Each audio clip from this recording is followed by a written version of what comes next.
so the assignment's made, we've given it out to the students, and now I'm going to get ready for them to scan. Now I'm going to give you a couple tips about laminating and reusing. So I have an example here, and I'm actually going to bump this full screen into student view. I have a Post-it on it so it doesn't scan yet, because I want you to see what you can do. This is this form with the 2 multiple choice and the 3 capture areas.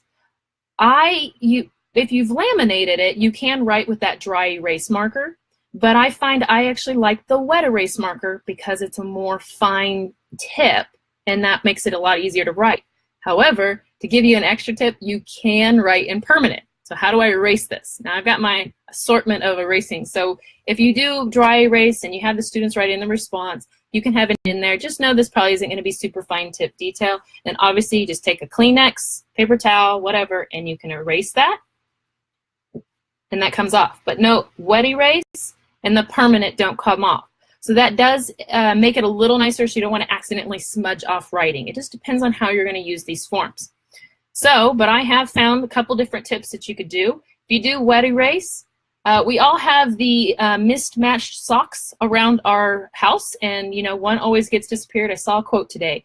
Every sock that goes missing in the laundry comes back as an extra Tupperware lid. I'm pretty sure that's true. So I'm going to a wet erase, and so I can erase my wet erase if you want to. The other option that you can have is I go get these cheap magic erasers from Walmart, and they are the off-brand, and I cut them in half, and you can use those because those also erase.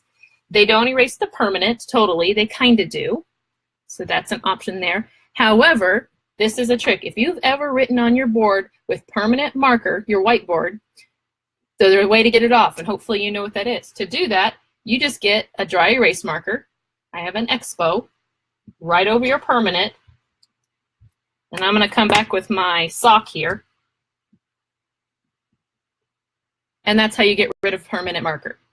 So that way you don't have to have the fatter tipped Expo pens if you don't want them. I just use these fine tip ones if you use the wet or the dry erase. If you want something more fine detail, sorry, my camera's not focusing right now, you can use the permanent marker or a wet erase. So know that if you laminate, you're not limited to just the dry erase markers.